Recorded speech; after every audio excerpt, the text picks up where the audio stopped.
Do you like lanterns? Can you say lantern in Spanish? Because I sure can't. Then you're in the right place. Hi there, I'm Raincow, and no, I'm not gonna use the same intro 3 times in a row. Do you honestly think you're fucking funny?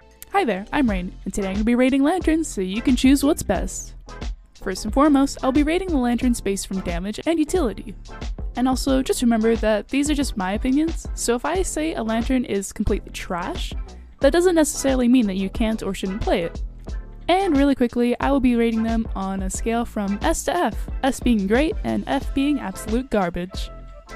Anyways, let's get to rating. First lantern up, the Recruit Lantern. Absolute garbage. Like, gosh dang, this boy doesn't even have a cell slot. Like, huh? Who? You know what, it doesn't matter. This lantern is good when you're, well, a recruit, hence the name, and still starting out, but it doesn't do any damage, or give you any significant buffs. But I mean, hey, it does give you 50 shields! Right away, I'm rating this lantern an F, because, well, yeah. Next, we have Scarlet Lantern. Scarlet Lantern is actually okay, I guess. It does deal 900 terror damage to any nearby behemoths, but otherwise isn't really worth it.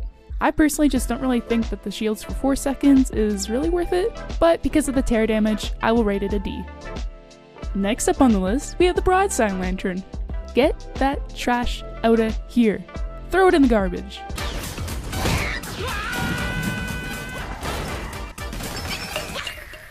You may think that, well, because it comes from the Trials store, it must be good, right? But no. Just no.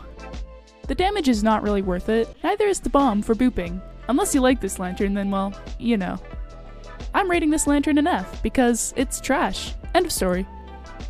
Now we have the Kosher Lantern. When I first started playing Dauntless, I actually used to love the Kosher Lantern because, well, it looked cool. And while I don't use it anymore, it isn't all that bad. The time makes you heal for 10% of the damage that you do for 8 seconds, which can come in pretty handy, especially if you're not that good at dodging. And I think the teleport is cool as well. I would rate this lantern a C. And now for the speedy gamers out there, we have the Shrike Lantern. Shrike Lantern is a decent lantern, sometimes even in Trials. It gives both movement and attack speed, which is something everyone loves in Dauntless. I rate this lantern a B. And now for the not so spicy slayers, we have the Pangar Lantern. Pangar Lantern is pretty good. In fact, I use it a lot due to the constant damage for 12 seconds. Plus it gives stamina regen, which is always nice considering how fast we run out. I rate this lantern an A. And now for the spicy boys, we have Emmerman Lantern.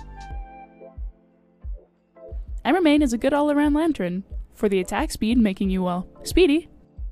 While the orb exploding only does 900 damage, it's still a pretty good lantern that I would recommend to anyone. I rate this lantern an A too. And finally, we have the Drastic Lantern. Drastic Lantern is a very good lantern, as the tap gives you 30% increased damage for 6 seconds, which goes a long way when used at the right time. And the lantern is also very good for shock procs. I rate this lantern an S. Well, Slayers, until they add more lanterns, that's the end of the list. Thank you guys so much for watching, I hope you enjoyed. And if you like lanterns, I heard this one down below that if you press it, it gives you subscribe? I don't know, sounds pretty cool to me. Anyways, thank you guys so much for watching, and I will see you all laters. Peace!